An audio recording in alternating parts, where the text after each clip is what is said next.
All right, it is All-Ireland Hurling semi-final weekend. Saturday, 5 o'clock at Croke Park. A repeat of last year's final when Limerick take on Waterford. We'll have full coverage of that one with Aisling O'Reilly and James Scahill. And then on Sunday, 3:30 for Kilkenny against Cork. Tommy Welsh and more Trasinicalig across that one on Sundays off the ball. To look ahead to the two games, I'm joined by Noel Connors of Waterford and Taggy Fogarty of Kilkenny. How are you keeping, lads? Good night, how are things? Noel, we'll start with Limerick against Waterford. If you think back to late last year in the All-Ireland final and there being 11 points between the sides that day, what are Waterford doing now that would give you hope that they can somehow bridge that gap this coming Saturday?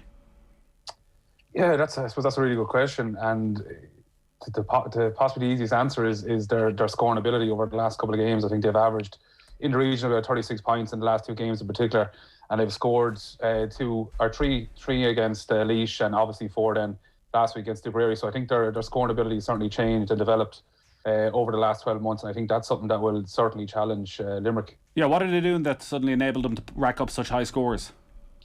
I think that, and I was thinking about this over the last few days, is what they're doing is they're trying to create a bit of chaos where they know themselves, so it's kind of an unstructured structure for them where they know exactly where they need to be and what they're doing, but for other teams they find it quite challenging to understand what, would say, Waterford are doing. So they bring obviously a lot of bodies behind the ball, nearly like a kind of a football type of strategy, and then they break in numbers. So they might have 3 or 4 fellas off the shoulder, and as Taggy will probably tell you better than anyone, it's very hard to mark when there's numbers running at you. But in fairness to them, they're very selfless and they're giving the ball to the right person. Yeah, Taggy, what have you seen from Waterford over the last few weeks in particular? And we were almost seeing the shock of the summer when Laois had them on the ropes, but they have come back from that in pretty spectacular fashion. Like the scoring ability that they have, and the like we've seen big scores all summer, but the fact that they can go and get themselves 30 points in a game, it means that they feel like a different force from even the end of last year. What have you seen over the last few weeks in terms of improvement? Yeah, well, I think there's a couple of things, Nathan. I think the first thing is kind of they were written off towards the start of the year, to be honest, and there was a lot of injuries, and there was talk of Taggy working and all these lads not playing this year, and Stephen O'Keefe and all that. But I think the biggest thing is they've actually come together as a team and they're playing really as a unit, and there's a lot of belief in them now. They got to the All-Ireland last year, and I just felt in the All-Ireland last year that they were lacking that kind of real killer instinct and that real belief in the team. And I think this year they're missing even the top quality players that they're missing. They're still coming together and they're still getting results. So I think there's actually a real belief in saying that, right, guys, it doesn't matter who's playing today. It doesn't matter if we're missing big guys or the smaller guys. It's about performing on the day, and the inner belief and the core of the whole panel, they're just gelled as a unit. And then, as Noel kind of tipped on there earlier on, their scoring ability. I think Hutchinson is developing into a really, really good player. Before they were kind of leaving him on inside, and that was his only role, and it was him getting the ball and putting it over the bar. But now he's kind of bringing lads into the game. Patrick Kern, Stephen Bennett is really, really kind of coming to the fore. All these guys that last year under Liam Cahill has gelled them together massively, I think. And I think there's more of a belief in the team. No matter who get injured, what it is, they have one goal, and they're definitely a more spirited side, and I think they're a more dangerous side this year than they were last year. When you talk about belief, Noel, I know you came in, say, with Waterford at the end of that sort of great Kilkenny side, but you always felt with a team of that level of greatness that quite often they had the game won before it even started because the opposition just didn't believe they could beat them. And it feels as though Limerick are the best team we've maybe seen since that great Kilkenny side. Do you think there is an aura around Limerick at the moment that some teams actually are almost beaten before they go out onto the pitch against them? And was that Waterford in the All-Ireland final last year? I don't think so. I think that maybe if they had put 2 or 3 more All-Irelands together, I think obviously Kilkenny beat them back in 2019, and I think if they would have got the All-Ireland that year and won it, I think certainly that would have added a bit more pressure on the opposition. But I don't think that's the case now. I think that obviously teams are knowledgeable and are fairly familiar with what they do and how they do it, and they are a fabulous team. They're probably, as you said, Nathan, they're probably the best team since we've seen since that team that Taggy was on. But I don't think so. I think that we've seen some shocks over the last couple of weeks, and people might say that Waterford are on the road for the last 4 weeks, but I think momentum will bring a different type of spirit to the Waterford team this week, and it's been a long time, I suppose, since Limerick have taken to the field. What's the word down in Waterford on Ozzie Gleeson and fitness? Yeah, he seems to be perfectly fine. I know there's probably a few rumours kind of rattling around that, he hurt his knee after kind of a late, I wouldn't say late tackle. It was more like that Colbar was fouled and he kind of fell into him. But no, I think he seems to be perfectly fine from what I've heard on the ground. But I think regardless if he's playing or not, I think there's been a real change in the Waterford setup. Even the likes of Shane Bennett come back centre back. Jack Prendergast at centre forward has been fantastic. I read there on Twitter during the week that Jack scored, or he was involved in 2-5, setting up 2-5, which is incredible when you think about it. And he goes about his work with nobody even considering him have, been in contention for player of the match. So they certainly have got a lot right in terms of personalities and where people are playing. And that will certainly challenge, I think, Limerick this week. And some of those names you touch on there, Taggy, is a sign as well of Limerick coming towards the end of that transition that, Waterford, when we were talking about Waterford over the last 4 or 5 years, it was always around Ozzie Gleeson, it felt like, and his importance and where he would play and how he can be most influential, whereas it feels as though now 4 or 5 more players have stepped up to shoulder the burden. Yeah, absolutely. The likes of Callum Lyons there, Kieran Bennett and Shane Bennett, the centre back line, who would have even said that was going to be a centre back line earlier on in the year, that all the talk was like they're missing so many players, but you hit the nail on the head. The likes of Austin Gleeson, he wasn't performing. Basically, Waterford weren't winning matches, but they're all after maturing a bit. And as I said, I think Liam Cahill has made a lot of kind of hard decisions. Like the likes of Peter Hogan, where did this guy come out of? Like, he's doing all the work in midfield. He's tracking back. He scored 3 points from play the last day. Liam Cahill is trusting these players, and he's just putting them into the firing line. And that kind of a belief in the panel kind of happens that, like with Cody, with us over the years, he would have just thrown in a guy maybe just because he was going well in training, and he produces the goods, and that kind of says, right, if I'm going well in training, I'm going to be on this team. So they're more of a panel, they're more of a team, and they're more of a dangerous outfit, and they're not just relying on 1 or 2 guys. Yeah. Where did Peter Hogan come from, Noel, this year? Is it just that he's into his 3rd, 4th year in senior intercounty hurling, and he's comfortable at this level now? Yeah, I suppose he's certainly had a lot of success with Ballygunner as well. They probably play him, in around like 15 or maybe out in the half-forward line. But I think the way in which Waterford are playing, it probably suits himself and Jamie getting a lot of ball by off the shoulder from the likes of Stephen Bennett or Jack Fagan, and even the likes of Paddy obviously passing balls back. So he knows where to be, and I think his pace and his I suppose innate ability to be kind of low to the ground, that certainly helps him. So he's easy around the break and get over the ball. So, look, he's obviously had a lot of pedigree with Ballygunner and win a lot of championship over the last couple of years. So I don't think pressure or anything like that will play any kind of a part against, his game against Limerick on Saturday. John Milan was saying that the one thing that could trouble Limerick is a team running at them.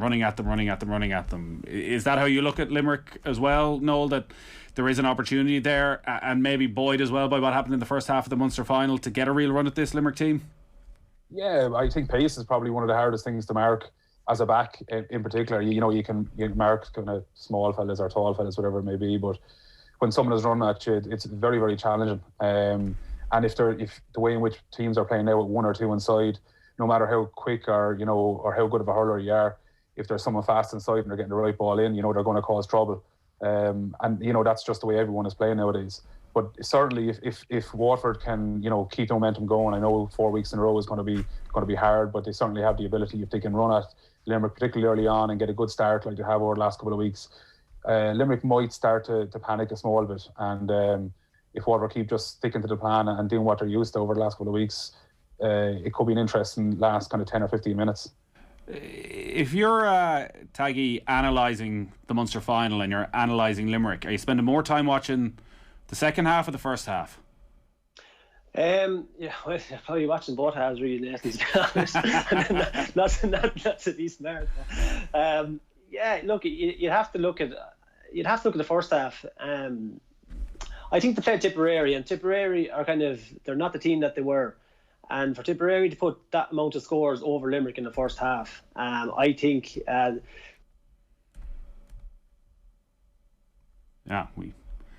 Taggy is frozen mid-thought, I think, there, Noel. It was such a good one. We'll come back to it in a moment. I guess the point I was making about it is that, was there something in that first half that Waterford can sit down with this week and say, actually, Tip found some gaps that other teams hadn't seen before, and that's why they were able to do such damage in that first 35 minutes?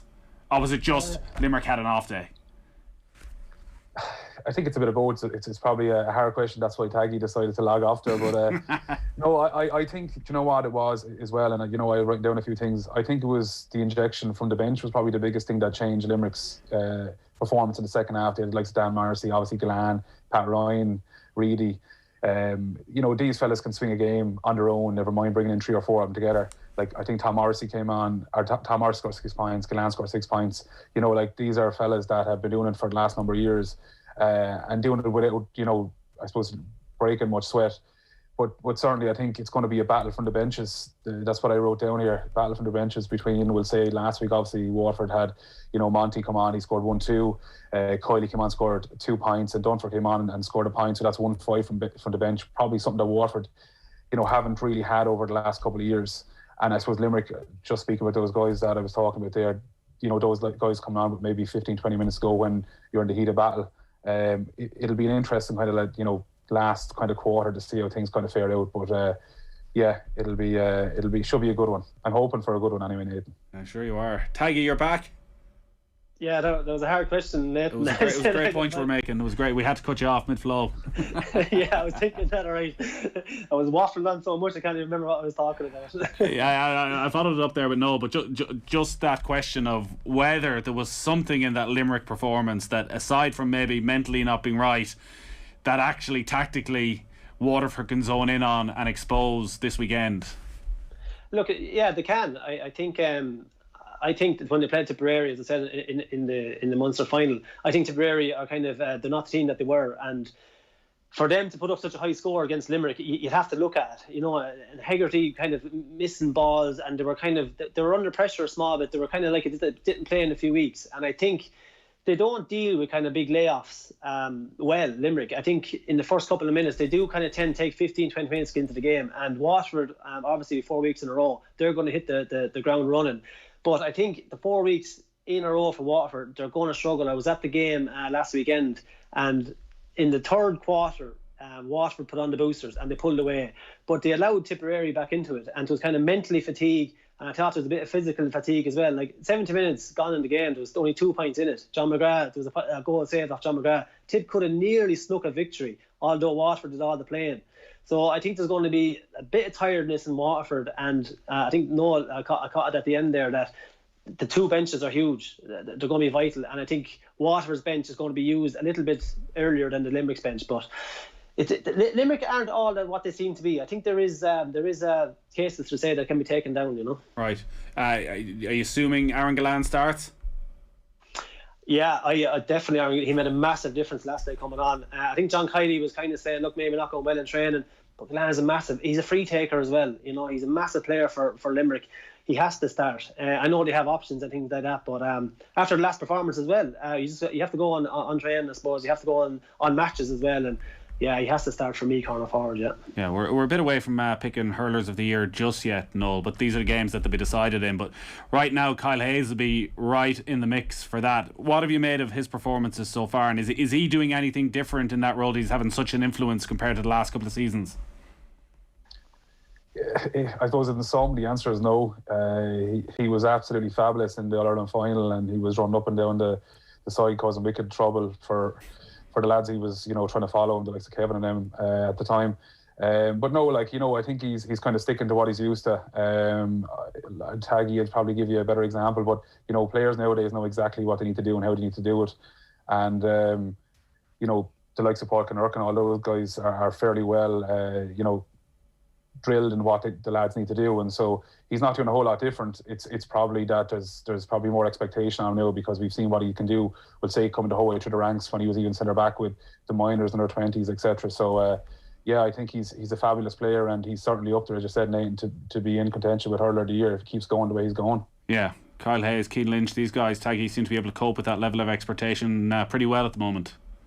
Yeah, exactly. Yeah, Keane Lynch for me, he turned that Munster final. He went out, he dictated, he got on ball, he upset guys, he harassed. He's doing everything. He's doing all the work, and I think, look, as Noel kind of said it, you win in Ireland, and then you're a household name, and I think it's kind of the confidence then breeds from there, and you're kind of a watched force. But definitely Keane Lynch for me is dictating that Limerick and how they play. And if Keane Lynch is not on the ball a whole lot, they don't take as much, and that could be, you know, a point for Liam Cahill to look at, to man mark Keane Lynch and just sacrifice your own game. You know, just don't mind the ball, just sacrifice your own game, watch him, look, harass him, you know, be in his face, upset him, because he is a vital cog in that Limerick team. But there is a confidence coming into Limerick. All them players are taking on responsibility. If one guy isn't playing well, another fella steps up, and that's a hallmark of a great team.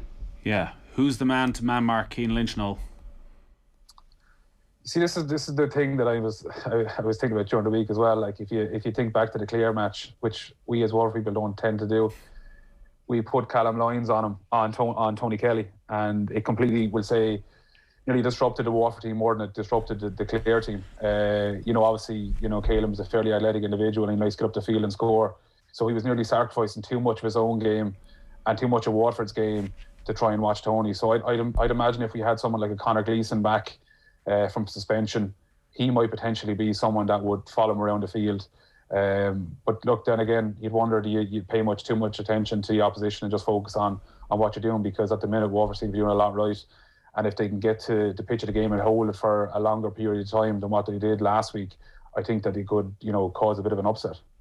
I'm not sure what the general Waterford plan ahead of these games is in punditry. Like, do you big the team up or do you talk them down? So how are you predicting it for Saturday then, Noel?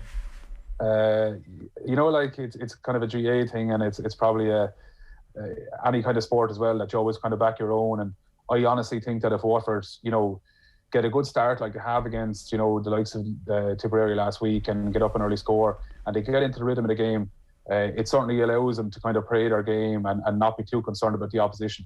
I think if Waterford can do that and can hold it for a longer period, I think Taggy is 100% spot on. I think we need to introduce the likes of Monty, the likes of Kiley, even the likes of Dunford, Darragh Lyons, all these fellas a small bit earlier, because fellas are going to be tired. If we can get them in a bit earlier and bring their energy to the game, I think Waterford could win it. Now, they are facing a huge task, but I think Waterford could win it. All right, confident man. Taggy, James Gettle was saying something similar yesterday morning, and you can't give this Limerick team a lead. You can't let them get a run on you early on. That if Waterford are to win that first 10 minutes, they have got to come roaring out of the blocks. Yeah, no, they really have to, Nathan. I think that the first 20 minutes is vital, because they will tire a little bit more so than Limerick. But I think what Limerick are very good at, and kind of is going to upset Waterford's game, and I've seen it maybe against Tipperary there when they were playing them, that they're stopping it at source. As we all know, Waterford love to run the ball, run it through the lines, run it through the flanks, and if you stop it at source, then that's when the turnover happens. And Limerick are just so good at getting in their faces, getting in the early challenges, and getting in, just upsetting the whole field of play. And if they upset the Waterford game plan, and dictate the game themselves, I think it'll be a Limerick win. They're going to be fresher. I think Waterford are going to tire in the last quarter. I think they really will. I think they could be tight up to that, but I think maybe the bench is then on Limerick, and they'll have that little bit of rest. They have a little bit of a awakening in the Munster final as well. Of look, they have to turn up, but I just fancy Limerick. I couldn't see past them at the minute. Yeah, let's look to Sunday then. Kilkenny against Cork. I don't know if getting into an All-Ireland final is ever a bonus for Kilkenny, but when you look at the age profile of the team, like Brian Cody talking about having a very, very young panel, Cork in a similar situation, not many players have been in this position in an All-Ireland semi-final before, that getting to an All-Ireland final at this stage would be a huge bonus for whichever team's come through this and all they're going to take from it. Yeah, it's a bonus. I think anytime you get to an Ireland final, it's a bonus. Yeah, it's your goal and it's your dream to get to an Ireland final, but does it actually happen for a lot of teams? It probably doesn't. If you're talking about how new the two teams are, I think they are, but I think Kilkenny are a little bit further ahead in terms of S&C, even kind of the physicality scene of things. I think a lot of the guys were kind of in or around the panel, but kind of didn't put their foothold on positions, and they were kind of being a little bit inconsistent. But I think now what they've done is, what Brian Cody has done, and it's phenomenal what he's done. As usual, he's introduced a couple of new hurlers that have really stepped up to the plate. If you look at the last 2 years, it was all about TJ Reid. If Kilkenny was missing TJ Reid, they're going to struggle. But now you have Adrian Mullen, you have the likes of Owen Cody stepping up to the mark, and the bench. We lacked seriously the last 2 years on the bench, and I think we have a really strong bench. And Walter Welch, I think they got 1-7 against Wexford when they come off altogether. They have Conor Fogarty, Killian Buckley. So he has a really strong bench as well. So I think they're just further along the lines. in terms of their game plan and what they're all about. Cork are coming in kind of an unknown identity, really, Nathan, for me. You know, the Dublin didn't really challenge them the last day. They're young. There's a bit of a buzz in Cork with the underage, between the minors and under 20s, and that's good and that's fine. But I think they're just a couple of years behind the likes of Limericks and maybe Kilkennys in terms of actual confidence and actually getting to an All-Ireland final. Noel, Taggy's talking there about some of the experience they could bring off the bench and the likes of Walter Welsh and Killian Buckley. They've also ended up taking off their two midfielders in the last two games. So Richie Reid comes off 10 minutes into the second half of the Leinster final. Richie Leahy comes off at half time. Is that an area that Cork are really going to be looking at this week, where maybe there is a bit of weakness in this Kilkenny side? You must have been reading my notes, Nathan, because that's something I had wrote down. Yeah, absolutely. And you know what? They have the likes of Darford Skibbon in around the centre, which is, he's an amazing athlete, but also a great hurler, and he's really great to watch. He's just so natural, and when he's in full flow, he could be one of the best in the country, and he has been over the last couple of years. Yeah, I totally agree with what Taggy is saying in terms of physicality. It's kind of like a contrast to styles, really, where Cork obviously play Cork-style hurling, get the ball and run with the ball and play through the lines, whereas Kilkenny are probably a more kind of route one, but obviously they've adapted to through the lines over the last couple of years, and they've done it very successfully too. I do think that Kilkenny will certainly test the Cork's full back line. Aerial, not kind of low ball. I don't think that'll suit Kilkenny's corner forwards, because I do think Cork's corner backs are quite tight. And indeed fast, but I think they could try high ball in the top of Downey full back, even though I thought Downey played quite well when the ball went in high into Hayes last week. I think he caused them a small bit of bother, so I certainly think that Kilkenny will try early balls in. It's kind of like reminiscent of what Kilkenny did to Limerick back in, I think it was 2007, where they had Sheffield in on Hickey with a couple of early goals, and I think that they might try to do something similar again. Just on the midfield, Taggy, and the fact that Richie Reid and Richie Leahy, in those last two games, neither of them on the pitch for sort of the final quarter of the match and changes at half time. Brian Cody well, and the way he goes about his business. Do you think they've had their chance and he's going to make changes, or do you think actually, he's happy with them contributing for 45, 50 minutes and he'll go with that again at the weekend? Well, he's not happy contributing for 45 minutes. Brian wants 70 minutes out of these lads, and that's kind of it.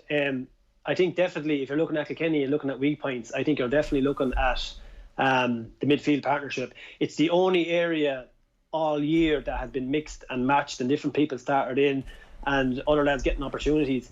So if you're looking at the two styles, and Connor's, Noel, he said it there, great, that Darragh Fitzgibbon is a serious midfielder and he's going to be running from deep.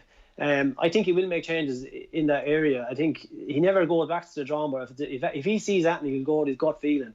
But then again, who do you throw in there? And I think it's hard to know. I think a big loss for Kilkenny this year is Conor Delaney. He had a brilliant year last year. He's a defender, I know that, but he'd allowed the likes of James Maher into maybe a midfield role.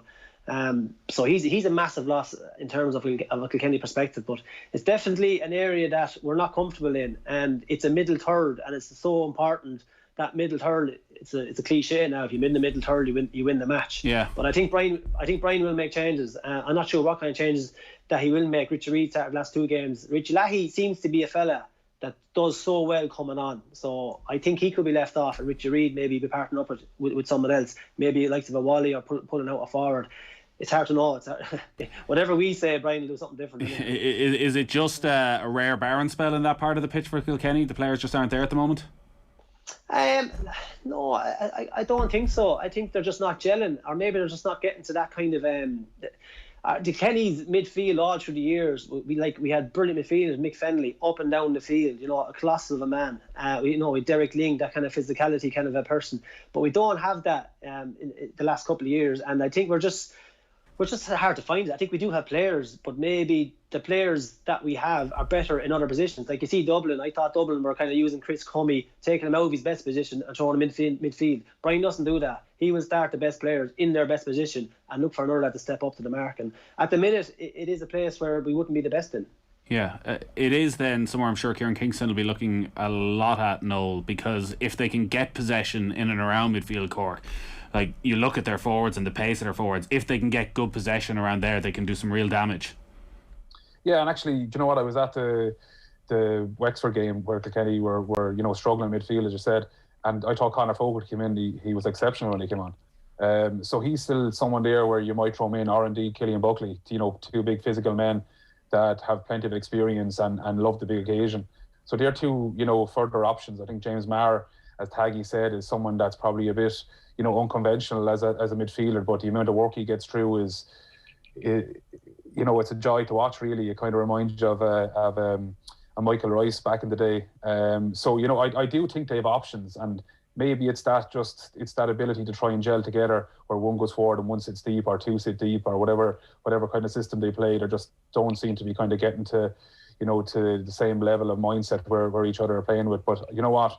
I'd never fear Kilkenny. When Kilkenny come to final stages, they're hard to beat. So I don't think we should be overly critical just because they haven't really performed in midfield over the last, 2 games or so. Right.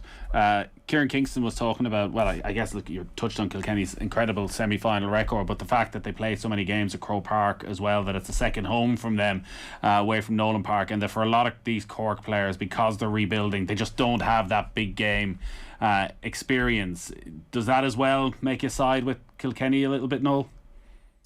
I think that's just Cork cuteness, to be honest. I think that's playing down the level of success they've had. Going back a couple of years ago, we were well aware that people from Cork were shouting from the rooftops about how unsuccessful their underage teams were over the last couple of years. But I think they've been in like 3 out of 4 under 20 Munster finals, and obviously they won the All Ireland under 20s last year and they're in the final again this year. So they've been certainly knocking on the door the last couple of years. They've had great success in UCC and Fitzgibbon Hurling.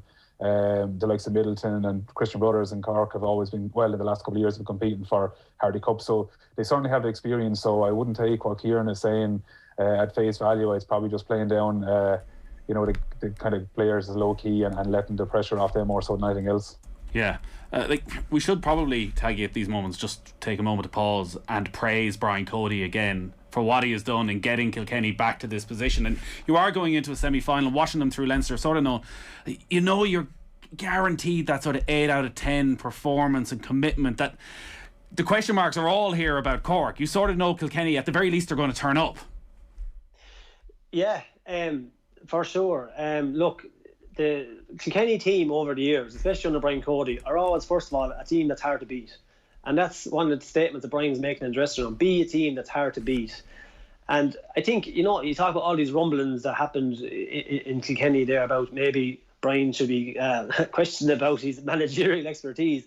Well, I tell you, it wasn't really about that. I think it was about the defeats, maybe, and then the manner that what they happened. That Brian, he loves the long ball. There's no doubt about that.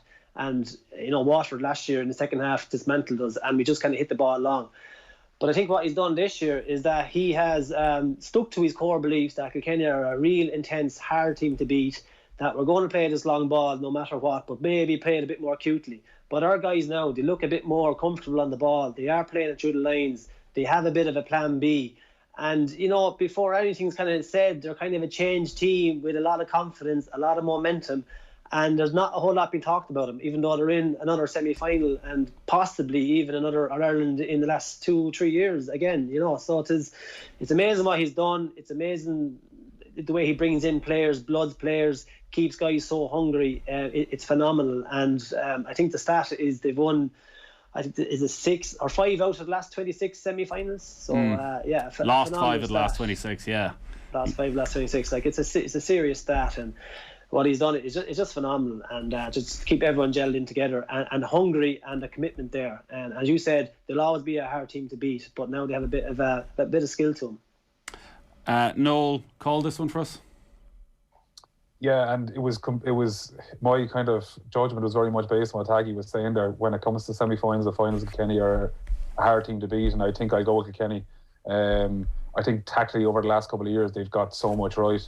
Obviously against Waterford last year, kind of a small bit of a breakdown in the system, but even at the Wexford match this year, it was amazing just to see the Kilkenny full forward line completely stand off the full back line and leave them run 40 yards into him, and how successful they were at doing that. So even though that people would say Kilkenny like the traditional ball and they don't play tactics, and it gets in high into someone like a TJ or an own Cody, they're fairly well oiled as a machine when it comes to tactics as well. So I'm going with Kilkenny just for their innate ability to win semi-finals and finals. Taggy? We'd expect nothing less from you. Yeah, I'll be shot in Kilkenny, but no, I do believe Kilkenny will win. I think they're a better team than they were the last 2 years. I think they've changed their game plan. I think they're more comfortable on the ball. They're a stronger panel.